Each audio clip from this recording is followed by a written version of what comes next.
मुफ्ती साहब के YouTube channels को सब्सक्राइब कीजिए और इनके ताज़ा बयानात के जरिए अपनी इल्मी, इस्लाही और फिक्री आबियारी करते रहें। 2 जुमे क़बल कुरान मजीद की एक आयत की तशरीह आप हज़रात के सामने अर्ज़ की थी। उसका एक हिस्सा मुकम्मल हो गया था। आज के इस बयान में उस आयत की तफसीर को मुकम्मल करना मकसूद है। उन्वान ये था कि वालिदैन की औलाद की तरबियत के मुतालिक क्या ज़िम्मेदारी बनती है और वालिदैन को अपनी औलाद की तरबियत के लिए किस कदर फ़िक्रमंद रहने की ज़रूरत है। कुरान मजीद में अल्लाह ताला ने अंबिया अलैहिमुस्सलाम के वाक़यात को नक़ल फरमाकर ईमान वालों को बताया कि अंबिया भी अपनी औलाद के बारे में किस कदर फ़िक्रमंद थे और अपनी औलाद को नसीहतें करते रहते थे। तो कुरान मजीद की आयत या अय्युहल्लज़ीना आमनू क़ू अनफुसकुम व अहलीकुम नारा, ए ईमान वालो ख़ुद भी जहन्नम की आग से बचो और अपने घर वालों को भी बचाओ। हज़रत मुफ्ती शफ़ी साहब रहमतुल्लाह अलैह फरमाते हैं कि इस आयत में इस अंदाज़ में हुक्म दिया जा रहा है कि जैसे आग सामने जल रही हो। हालांकि हकीकत ये है कि आग सामने नहीं है, लेकिन फिर हमें क्यों कहा जा रहा है ए ईमान वालों ख़ुद भी आग से बचो और अपने घर वालों को भी आग से बचाओ। तो फरमाते हकीकत में गुनाह इस ज़िंदगी के अंदर जो हो रहे हैं उनको आग से मजाजन इस्तिआरा किया गया है, यानी आग की ताबीर गुनाह से की गई है कि जितने गुनाह इस रोए ज़मीन पर हो रहे हैं वो एक किस्म की आग ही जल रही है। इसलिए फरमाया कि तुम अपनी औलाद को गुनाहों से बचाओ, इसलिए कि गुनाहों का लाजमी नतीजा जहन्नम है।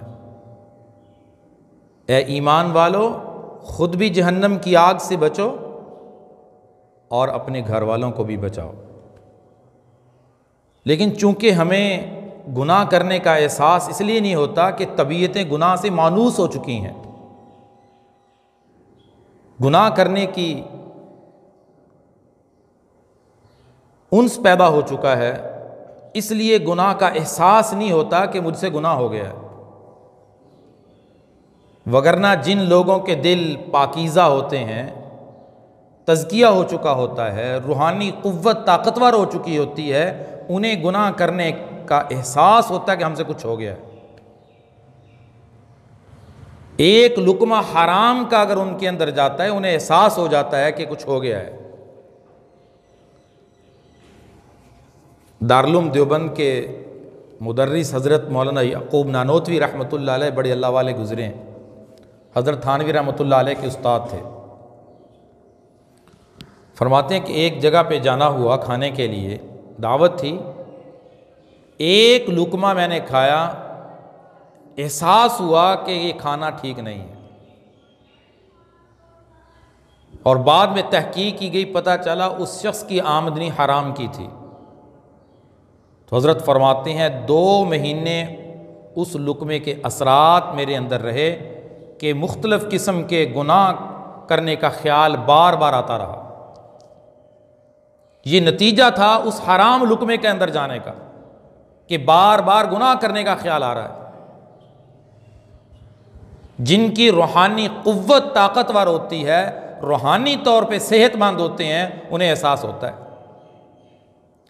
जिस तरह जो जिस्मानी तौर पे मजबूत होता है, जिस्मानी तौर पे ताकतवर होता है, उसे ज़रा भी बीमारी लाहिक होती है, उसे एहसास होता है कि मुझे दर्द हो रहा है, मुझे फ़लाँ तकलीफ़ हो रही है।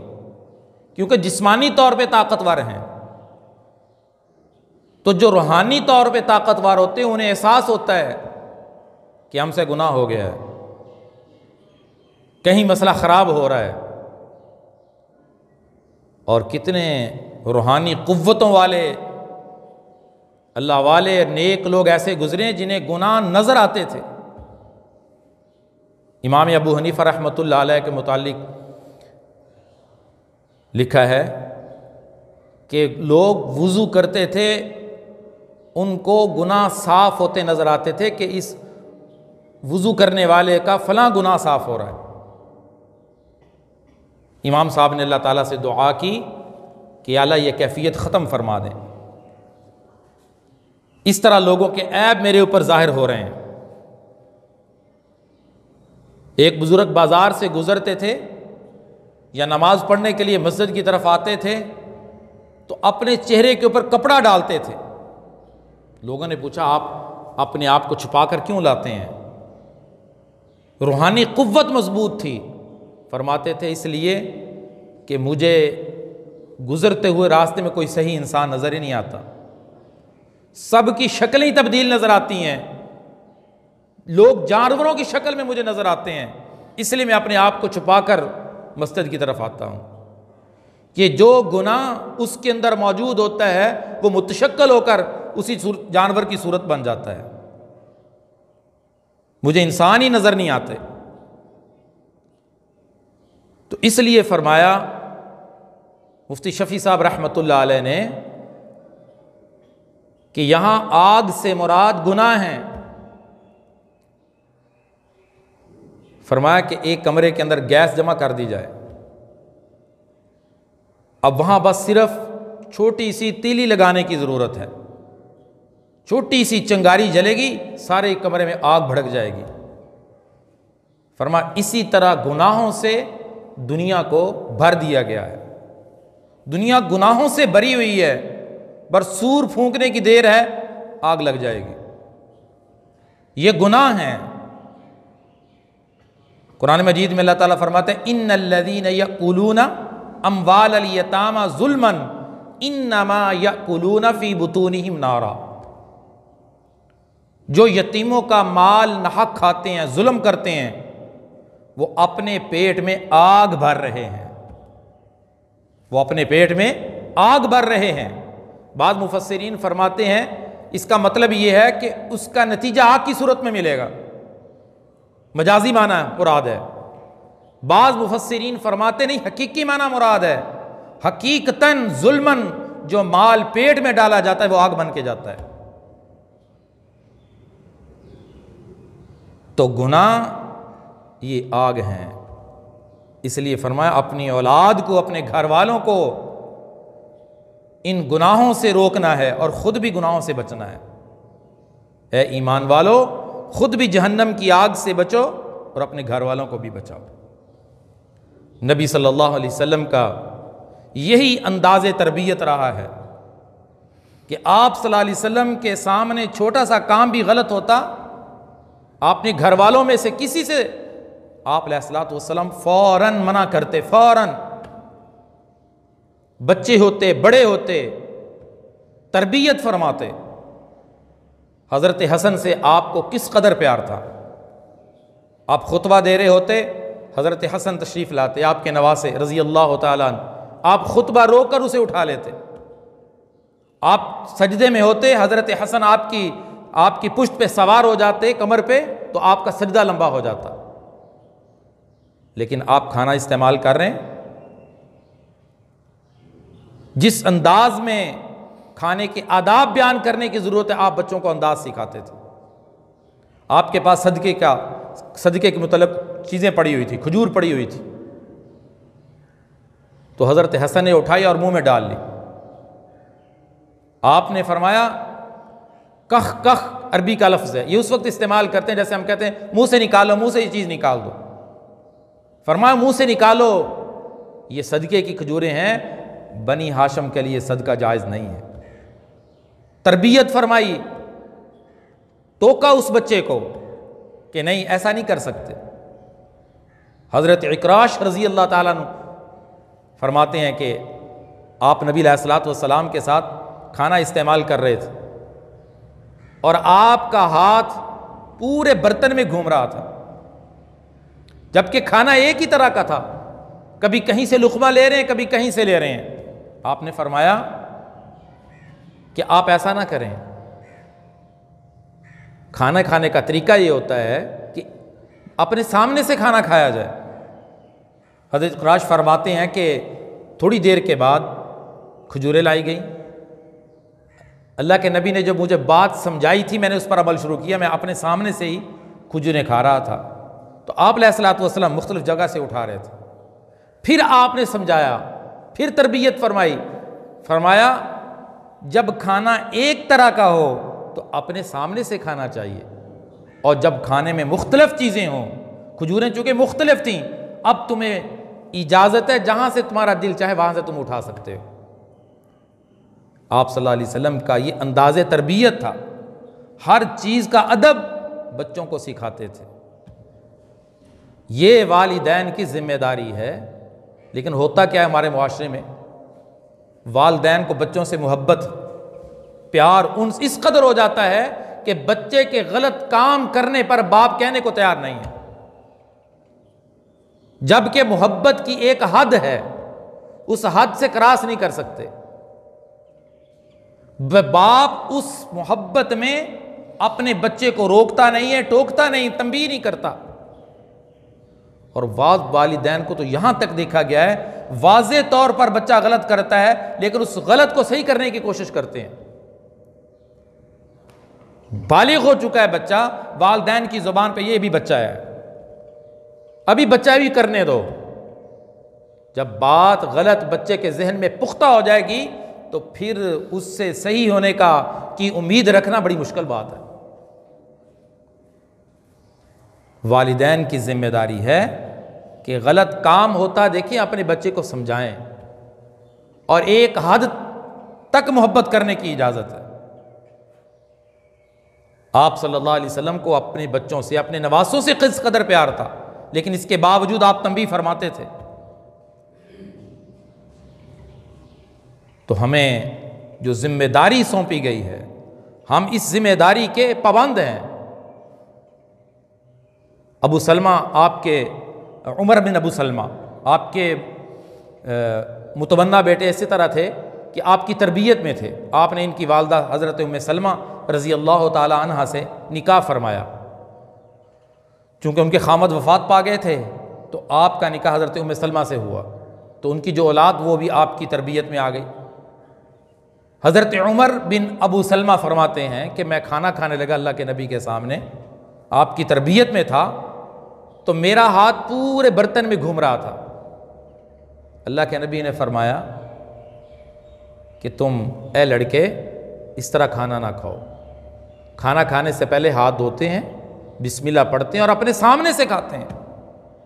आपने मुझे तंबीह फरमाई, आपने मेरी तरबियत फरमाई। तो इसलिए अल्लाह के नबी सल्लल्लाहु अलैहि वसल्लम ने वालिदैन को उनकी जिम्मेदारी का एहसास दिलाया है कि जब तुम्हारी औलाद 7 साल की हो जाए, मुरू औलादकुम बिस्सला, जब तुम्हारी औलाद 7 साल की हो जाए तो 2 काम तुम्हारी तरफ अहम मुतवज्जे होते हैं। पहला काम ये कि तुम उन्हें नमाज का हुक्म करो। 7 साल की उम्र में तुम उन्हें नमाज का हुक्म करो। अगरचे नमाज फ़र्ज़ नहीं हुई, लेकिन नमाज की आदत बन जाए, नमाज की आदत पड़ जाए, बड़ा होगा नमाजी होगा, मस्जिद का रास्ता उसे पता होगा। 7 साल से पहले कोई तालीम नहीं। ये हदीस बता रही है कि 7 साल से पहले किसी किस्म की तालीम का बोझ नहीं डालना चाहिए। 7 साल की उम्र में पहली तालीम कि उसे नमाज का हुक्म करो और नमाज सिखाओ। हमारा चूंकि मुआशरा ही ऐसा बन गया है, 3-4 साल की उम्र में ही बच्चे के ऊपर तालीम का बोझ डाल दिया जाता है, जबकि इस उम्र में बच्चे को घर में ही कुछ सिखाया जाए। अल्लाह का नाम सिखाया जाए, नमाज सिखाया जाए, घर के अंदर उसकी तालीम का इंतज़ाम किया जाए। लेकिन मुआशरे के अंदर जो रवायत बन चुकी होती है तो फिर मुआशरे के साथ लोगों को चलना पड़ता है। और घर के अंदर माएँ भी तंग होती हैं कि कब बच्चा स्कूल जाए, कुछ मुझे भी रिलैक्स मिले। लेकिन हदीस की तशरीह में अगर आप समझने की कोशिश करेंगे कि 7 साल की उम्र में बच्चे को पहला हुक्म नमाज, यानी पहला हुक्म जो तालीम का मुतवज्जे किया जा रहा है वो 7 साल की उम्र में है, पहले नहीं है। हज़रत मौलाना अशरफ अली थानवी रहमतुल्लाह अलैह फरमाया करते थे, मैं इसका बड़ा मुखालिफ हूँ कि 7 साल से पहले बच्चे के ऊपर बोझ डाल दिया जाता है। और कई लोग 7 साल से पहले ही बच्चे को रोज़ा रखवाना शुरू कर देते हैं, 7 साल से पहले ही उसके ऊपर इस तरह की चीज़ें लागू कर देते हैं। फरमाया इस तरह करना ठीक नहीं है। जब अल्लाह ने हुक्म नहीं दिया, शरीयत ने हुक्म नहीं दिया, तुम उसके ऊपर इस तरह का बोझ क्यों डालते हो? और फरमाया जब 7 साल का हो जाए नमाज का हुक्म करो, और 10 साल की उम्र में वज़रिबूहुम, तुम्हारे बच्चे जब 10 साल के हो जाएं, नमाज नहीं पढ़ते तो नमाज ना पढ़ने पर उन्हें मारो, उन्हें तंबीह करो, उन्हें मुनासिब सज़ा दो, ताकि उनकी नमाज की आदत बने। और मारने की हद भी एतदाल के अंदर हो। फरमाया इस कदर मारना जायज़ नहीं है कि बच्चे के जिस्म के ऊपर निशान पड़ जाएं या ज़ख्मी हो जाए। बेदर्दी से मारना जायज़ नहीं है। तो सज़ा देना यह भी एक हद तक शरीयत ने इजाज़त दी है।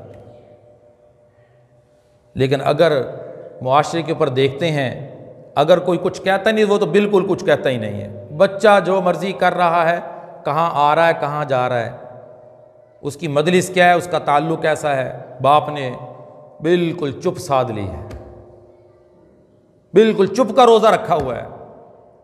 और अगर सज़ा देने पे आता है तो बस हद ही क्रॉस कर देता है। हमारा इस्लाम, हमारा मज़हब, हमारा कुरान, हमारे नबी की सीरत हमें एतदाल का हुक्म देती। जब तुम एतदाल के दामिन को पकड़ के चलोगे, तुम हदायत के रास्ते पर, तुम सीधे रास्ते पर रहोगे। जब तुम एतदाल के दामन को छोड़ोगे तो तुम सीधे रास्ते से हट जाओगे। हमारी दरसगाहों में, हमारे मकातिब में कुरान पढ़ने वाले या स्कूल में पढ़ने वाले बच्चों को असातिज़ा भी सज़ा देने में हद का ख्याल नहीं करते। ये एक दर्द है, एक मुआशरा के अंदर ये रवायत बन चुकी है जो कि शरअन नाजायज़ है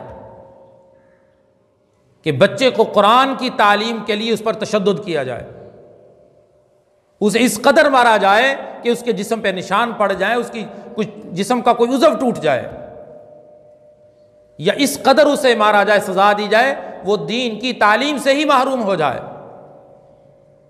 इस मुआशरे के अंदर कितने लोगों को देखा, लोगों से कारगुजारियां सुनी कि बच्चा कुरान पढ़ रहा था, बच्चा स्कूल पढ़ रहा था, स्कूल ही छोड़ गया, कुरान हिफ्ज कर रहा था, कुरान ही छोड़ गया।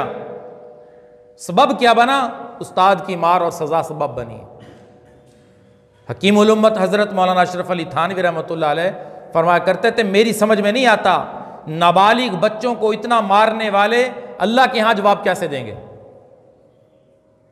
जबकि नाबालिग बच्चा माफ भी नहीं कर सकता, इस कदर उसे सजा देते हैं। हमने कई जगह पे ये इस आवाज़ को बुलंद किया, खुद यहां भी ये निज़ाम कायम किया कि बच्चों को बगैर तशद्दुद के कुरान पढ़ाया जाए, बच्चों को बगैर तशद्दुद के कुरान की तालीम दी जाए, मुनासिब सज़ा बिल्कुल जो बच्चे की बर्दाश्त में हो। लेकिन अभी तक बाज़ मदारिस में, बाज़ दीनी मकातिब में ये सिस्टम ख़त्म नहीं हुआ और उसका नुकसान हो रहा है कि बच्चे दीन की तालीम से महरूम हो जाते हैं। सहाबा के वाक़यात किताबों में मौजूद हैं। अल्लाह के नबी ने कुरान पढ़ाया, सहाबा ने कुरान पढ़ाया, ताबीन ने कुरान पढ़ाया। कहीं इस चीज़ का जिक्र नहीं मिलता कि उन्होंने बेदर्दी से मार मार के कुरान पढ़ाया है। कोई भी दीन का शोबा हो या दुनिया का शोबा हो, कि उसके ऊपर तशद्दुद किया गया और तशद्दुद के साथ उसे कुरान पढ़ाया जा रहा है। एक अदारे में बैठे हुए थे, एक कारी साहब बच्चे को सख्त तशद्दुद के साथ मार रहे थे। मैंने दूसरे कारी साहब को कहा, वो जो कारी साहब बच्चे को मार रहे हैं, अगर इस जगह पे आपका बच्चा होता तो आप क्या करते? आपका बच्चा इस अदारे में पढ़ता होता, वो कारी साहब दूसरी क्लास में बैठे हुए थे, कहता मैं तो बर्दाश्त नहीं करता, मैंने जा कारी साहब को पकड़ लेना था। मैंने कहा जिस तरह जिस बच्चे को ये कारी साहब मार रहे हैं, ये भी किसी का बच्चा है। मारने की बिल एक हद है जो शरीयत ने बताई है, किताबों के अंदर पूरी तफसील से मसला लिखा हुआ है। तो मैं अर्ज कर रहा था, नबी अलैहिस्सलातु वस्सलाम ने इरशाद फरमाया, जब बच्चा 7 साल का हो जाए तो उसे नमाज का हुक्म करो, और 7 साल पर भी नमाज ना पढ़े 10 साल की उम्र में उसे मारो। और मारने की मैंने हद बयान कर दी कि हद तक बच्चे को सज़ा दी जा सकती, इससे ज़्यादा नहीं दी जा सकती। और फरमाया जब 7 साल का हो जाए तो फिर उसके बाद दूसरा हुक्म ये दिया कि उसका बिस्तर अलग कर दो, वफ़र्रिक़ू बैनहुम फ़िल मज़ाज, बच्चों के बिस्तर अलग अलग कर दो। लेकिन मुआशरा इस पर अमल करने को तैयार नहीं है। जहाँ इकट्ठी फैमिलीज़ रहती हैं वहाँ ये मसला बड़ा ख़राब है, लोगों को समझ नहीं आती बात। नबी अलैहिस्सलातु वस्सलाम की एक एक बात के पीछे बड़ी बड़ी हिकमतें हैं, शरीयत के मसाइल हैं, कि जब तुम्हारा बच्चा 7 साल का हो जाए तुम बच्चों को आपस में इकट्ठा नहीं सुला सकते, बहन भाई को इकट्ठा नहीं सुला सकते। 7 साल के बच्चा मां के साथ नहीं सो सकता। बड़े बड़े मसाइल जन्म लेते हैं, खतरनाक मसाइल, लोगों को तो समझ नहीं आती बात। पूछकर तो देखें कि इसके नुकसानात क्या हैं, क्यों मना किया जा रहा है। नबी अलैहिस्सलातु वस्सलाम की मैंने अर्ज की एक एक बात के पीछे हिकमत है। इसलिए जब बच्चा इस उम्र में पहुंचता है तो वालिदैन की जिम्मेदारी है कि बच्चे का बिस्तर अलग कर दिया जाए, तमाम बच्चों के बिस्तर अलग हों। यह तरबियत का हिस्सा है, यह जिम्मेदारी के अंदर दाखिल है। लेकिन मुआशरे के अंदर देखा लोग इस पर अमल करने में बड़े सुस्त हैं, कोताही करते हैं और फिर मसाइल पैदा होते हैं। ऐसे ऐसे दिल खराश वाक़यात रोनमा हुए जब अल्लाह की नबी सल्लल्लाहु अलैहि वसल्लम की इस बात पर लोगों ने अमल नहीं किया। फिर सर पकड़ के बैठते हैं कि ये तो मसला हमें पता ही नहीं था। मसले का इल्म ना होना ये शरीयत का कसूर नहीं, ये बंदे का अपना कसूर है कि इसने शरीयत के उस शोबे के मुतालिक इल्म हासिल क्यों नहीं किया। जिस हद तक मुमकिन होता है हफ्ते के बाद लोग मस्जिद में आते हैं, उस हद तक मसाइल बयान करने की कोशिश करते हैं।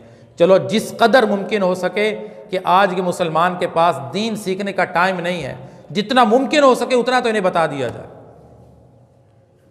तो हदीस के अंदर 2 वाज़ेह हुक्म कि 7 साल की उम्र में बच्चे को नमाज का हुक्म करो, और बाद छोटे छोटे बच्चों को ही मस्जिद में ले आते हैं, इन बच्चों को पाकी नापाकी का ही पता ही नहीं होता। इसलिए हम कहते हैं छोटा बच्चा मस्जिद में ना आए, कभी कभार आ जाए, लेकिन मस्जिद में छोटे बच्चे की इससे कबल 7 साल से नीचे वाले बच्चे की मस्जिद में आने की आदत ना बनाई जाए, इसलिए कि बच्चे को पाकी नापाकी का पता नहीं होता। खुद मैंने देखा कि हमारी मस्जिद के बाथरूम से बच्चा निकला, बगैर जूता पहने बैतुल खला चला गया, और उसी तरह वो आकर साफ में खड़ा हो गया। बगैर जूते के बैतुल खला गया, उसी तरह नमाज के साफ में आके खड़ा हो गया। अब आप बताएं वो साफ पाक रहेगी? तो लोग तो कहते पता नहीं क्यों मस्जिद से रोकते हैं। हम तो चाहते हैं मस्जिद में बच्चे, हम तो बच्चों को दावत दे रहे हैं और बच्चों को बुला रहे हैं, बच्चों की तरबियत कर रहे हैं, लेकिन उस तरतीब से जो तरतीब शरीयत ने हमें बताई है, जो रसूलुल्लाह सल्लल्लाहु अलैहि वसल्लम की तालीमात हैं। अल्लाह ताला हमें इन बातों की हकीकत और समझ नसीब फरमा दे, और वालिदैन अपनी ज़िम्मेदारी का एहसास करते हुए अभी से नीयत कर लें कि इंशाअल्लाह अपने बच्चे की तरबियत इस्लाम के मुताबिक होगी। बच्चे को बड़ी से बड़ी डिग्रियां दिलवा दें, बच्चे को वज़ीर आज़म बना दें, बच्चे को पायलट बना दें, बच्चे को इंजीनियर बना दें, दुनिया का बादशाह बना दें, लेकिन साथ मुसलमान भी बनाएं। उसे नमाज का पता हो, उसे रोज़े का पता हो, उसे बाप मर जाए जनाजा पढ़ने का पता हो, उसे कुरान पढ़ना आता हो, उसे विरासत के मसाइल का पता हो, उसे ज़िंदगी गुजारने का पता हो, उसे माँ के एहतराम का पता हो, बाप के एहतराम का पता हो। यकीन से कहता हूँ, जिन कॉलेजों, यूनिवर्सिटियों, तालीम गाहों में आवाम घुसी हुई है ना, वहाँ वालिदैन का अदब नहीं बताया जाएगा, वहाँ कुरान और हदीस नहीं पढ़ाए जाएंगे। वालिदैन की अज़मत जो कुरान बताता है, जो हदीस बताती है, वो मस्जिद से पता चलेगा, वो मकतब से पता चलेगा, वो दीन की तालीम से पता चलेगा। तो इसलिए बच्चे को जो मर्जी बनाए हम नहीं रोकते, बस हम एक मुतालबा करते हैं, वो मेरा मुतालबा नहीं है, वो कुरान का मुतालबा है, वो अल्लाह के नबी का मुतालबा है, वो शरीयत का तकाजा है कि बच्चे को बड़ी से बड़ी डिग्री पे पहुंचा दें, लेकिन बच्चे को साथ साथ मुसलमान भी बनाते जाएं, कि बच्चा नमाजी हो, बच्चा कुरान पढ़ने वाला हो, बच्चे को दीन के बुनियादी मसाइल का इल्म हो। इसलिए हमने यहाँ पर तकरीबन हर उम्र के अफराद के लिए शोबे बना रखे हैं कि वो आएँ और दीन सीखें, वो कुरान सीखें, अपने बच्चों को भेजें। स्कूल वाले बच्चों के लिए रोज़ाना मगरिब से इशा 1 घंटे की क्लास है, स्कूल भी पढ़ें, यहाँ हमारे पास भी आएँ, तो इंशाअल्लाह आप खुद फ़र्क महसूस करेंगे कि हम बच्चे को दीन का बुनियादी इल्म सिखा देंगे, बच्चे को कुरान भी सिखा देंगे। ये वालिदैन की जिम्मेदारी है। वालिदैन के पास टाइम नहीं है बच्चे को देने के लिए कि वो बच्चे को समझाए। आप देख लें, किसी वाले से पूछ लें, वो अपने बच्चे को तरबियत के लिए, तालीम के लिए रोज़ाना कितना टाइम देता है, पूछ लें। सारा दिन वो दुकान पे रहता है, दफ्तर पे रहता है, मुलाजमत पे, घर आता है, फिर उसने सारा दिन वो मोबाइल चलाया नहीं होता, घर में आके मोबाइल को भी टाइम देना है, उसने आके मोबाइल को टाइम देना, 2 घंटे 3 घंटे मोबाइल पे गुजर जाते हैं, जब तक बच्चे सो जाते हैं। बच्चों से मुलाकात वालिदैन की बाज़ मतलब हफ्ते के बाद ही होती, इतवार के दिन जब स्कूल से छुट्टी होती। तो इसलिए हम कहते हैं अगर आपके पास टाइम नहीं है, आप इन मकातिब में भेजें, इन मदारिस में भेज दें, यहाँ बच्चों को जोड़ दें 1 घंटे के लिए, आधे घंटे के लिए, इंशाअल्लाह थोड़े थोड़े से ज़्यादा हो जाएगा। थोड़ा थोड़ा वक़्त देंगे, फ़ायदा ज़्यादा होगा, इल्म हासिल कर लेंगे। अल्लाह के नबी ने फरमाया, हर मुसलमान पर इल्म दीन हासिल करना अल्लाह ने फ़र्ज़ कर दिया है। हर मुसलमान, तलबुल इल्मी फरीज़तुन अला कुल्ली मुस्लिम। तो ये फ़र्ज़ किसने पूरा करना है, ये ज़िम्मेदारी किसकी है? स्कूल की तालीम की तो ज़िम्मेदारी बाप समझ रहा है, पैसे भी खर्च कर रहा है, किताबें भी लेके दे रहा है, यूनिफॉर्म पे भी खर्च हो रहा है, बैग के ऊपर भी खर्च हो रहा है, सारे खर्चे भी उठा रहा है, पाबंदी भी करा रहा है, उसको ज़िम्मेदारी समझता है कि ये मेरी ज़िम्मेदारी है। क्यों? अगर ये ज़िम्मेदारी पूरी ना की, बच्चे का मुआशरे में कोई मकाम ही नहीं बनेगा, बच्चा तो ख़राब हो जाएगा। तो जब बच्चा कुरान नहीं पढ़ेगा तो फिर ये बाप की कोई ज़िम्मेदारी नहीं है, फिर वो ठीक रहेगा? क्या बाप को ये फिक्र नहीं है कि मरने के बाद की जो हमेशा की ज़िंदगी शुरू होने वाली है, उसमें भी मेरा बच्चा कामयाब हो जाए, उसमें भी ये सुरखरू हो जाए, उसकी आखिरत वाली ज़िंदगी भी खूबसूरत बन जाए? ये भी बाप को फिक्र करनी है। दुनिया की 50, 60, 70 साल ज़िंदगी का तो पूरा प्रोग्राम तरतीब दे दिया है, मैट्रिक, FA, BSc, फिर कॉलेज, फिर यूनिवर्सिटी, फिर फलां कोर्स, फिर जॉब, फिर शादी, ये तरतीब दिया हुआ है बाप ने। तो मुसलमान बनाने के लिए, सही मुसलमान बनाने के लिए क्या प्रोग्राम तरतीब दिया है कि मेरा बच्चा कुरान अच्छा पढ़ने वाला बन जाए। बड़े बड़े बच्चों से कहे आप कुरान की तिलावत सुना दें, कुरान की तिलावत नहीं सुना सकते। आप पूछ लें किसी से, नौजवानों से पूछें कि कुरान की तिलावत सुना देंगे, नहीं सुना सकते आपको सही तरीके से। कुल हु अल्लाह नहीं सुना सकते तजवीज़ के साथ सही तरीके से, एक सूरत का तर्जमा नहीं सुना सकते। तो मेरे भाइयों, हमारी जिम्मेदारी, मैंने ये कहा ना पिछले बयान में, नजात के सिर्फ लिए अपना अमल काफ़ी नहीं है, अल्लाह ने कुछ ज़िम्मेदारी भी डाली है, और जो ज़िम्मेदारी कुरान की आयत बता रही है, या अय्युहल्लज़ीना आमनू, ए ईमान वालो, कू अनफुसकुम व अहलीकुम नारा, खुद भी जहन्नम की आग से बचो, अपने घर वालों को भी बचाओ। ये व अहलीकुम नारा, ये बाप की जिम्मेदारी कि अपने घर वालों को बचाओ। किसको कहा जा रहा है? अर्रिजालु कव्वामूना अलन निसा, हमने मर्दों को औरतों पर अमीर बनाया है। घर का सरबराह किसको बनाया? मर्द को बनाया। तो ये घर का सरबराह जो होता है उससे अपने मताहतों के मुताल्लिक अल्लाह के नबी ने फरमाया पूछ होगी, सवाल होगा। अभी मदारिस के दाखिले खुले हैं, आज़म करें इंशाअल्लाह अपने बच्चों को कुरान का हाफिज़ बनाएंगे। कम अज़ कम नाजरा तो खूबसूरत करके कुरान को ज़रूर पढ़ाएंगे। यकीन करें, मैं सब की मुखालफत नहीं करता, ये घरों में ट्यूशन पढ़ाने वाले कुरान सही नहीं पढ़ाते, सवाए चंद एक दो चार लोग होंगे बस, ये सही कुरान नहीं पढ़ाते। हर घर में ट्यूशन सेंटर बना हुआ है, कुरान के लिए कारी साहब आ रहे हैं। बाप को चूंकि खुद कुरान नहीं आता बेचारे को, वो क्या इम्तिहान लेगा बच्चे को कि बच्चा कुरान सही पढ़ता है या नहीं? बाप को खुद ही सही तरीके से कुरान पढ़ना आता, वो कैसे इम्तिहान लेगा? तो ये ट्यूशन पढ़ाने वाले सिर्फ मोहर लगाते हैं, पैसे बनाते हैं, 10 मिनट देंगे, 15 मिनट देंगे, बस आगे वाले घर। उससे आगे एक कारी साहब के पास दिन में 15-15 ट्यूशन है। आप मुझे बताएं कैसे पढ़ाते हैं? 15-15 ट्यूशन पढ़ाते हैं। बच्चे स्कूल भी जाते हैं, सुबह और शाम में 15 ट्यूशन है। मेरी तो समझ में नहीं आता कैसे कुरान पढ़ाते हैं। हम यहाँ खप जाते हैं, एक एक घंटा बच्चों से लेते हैं और तब जाकर बच्चा किसी मंजिल पे पहुंचता है, सीढ़ी पे चढ़ता है। लेकिन ये कहते हैं हम बच्चों को कुरान पढ़ा रहे हैं। नुकसान ना करें अपने बच्चों का। बच्चा कुरान कहाँ पढ़ता है? साथ वाले घर में पढ़ता है, साथ वाले घर में पढ़ता है, वहाँ औरत कुरान पढ़ाती है। वो कुरान औरत को खुद नहीं पढ़ना आता। मेरी में समझ में नहीं आता कि इतना बेहिस वालिद क्यों हो चुका है, बाप क्यों हो चुका है, घर का सरबराह क्यों हो चुका है। दीन की तालीम के बारे में, दुनियावी तालीम के बारे में तो इसको अलाइड स्कूल नज़र आता है, फलां स्कूल नज़र आता है कि सबसे अच्छा जो स्कूल जहाँ से फीस भी, क्योंकि वो इंग्लिश मीडियम है जी, वहाँ इंग्लिश बड़ी अच्छी सिखाई जाती है, बच्चे इंग्लिश बड़ी बोलते हैं, वहाँ बच्चे को दाखिल करवाना है। तो कुरान कहाँ सही पढ़ाया जाता है? कभी इस पे बारे में गौर किया, सोचा, समझा, पूछा आके कि मेरे बच्चे की कुरान की तालीम कैसे होगी? आपके यहाँ क्या निज़ाम है? आप हमारे पास आएँ, हम आपको निज़ाम दिखाएं, हम अपने बच्चों का तुम्हें कुरान सिखाएं कि हम ऐसे कुरान पढ़ाते हैं। तो अगर आप भी ऐसे ही कुरान पढ़ा रहे हैं तो पढ़ाते रहें। अगर आपके बच्चे के कुरान की तालीम में कमज़ोरी है तो वालिद की जिम्मेदारी है उस जगह का इंतज़ाम करे जहाँ इसका बच्चा अच्छा कुरान पढ़ सके, जहाँ कुछ दीन सीख सके, जहाँ से कुछ मसाइल सीख सके। बच्चे आपके बड़े हो रहे हैं, बालिग हो रहे हैं, बुलूगत के मसाइल कौन बताएगा? बाप तो नहीं बताएगा, ना बता रहा है, समझदार बाप बता देता है। ये इन दरसगाहों से पता चलेंगे, हम बताएंगे, आप इधर अपने बच्चों को भेजें। अल्लाह ताला हमें अपनी औलाद की सही तरबियत करने की तौफीक अता फरमाए। व आखिरु दावाना अल्हम्दुलिल्लाहि रब्बिल आलमीन। Thanks for watching. Don't forget to like, comment, share.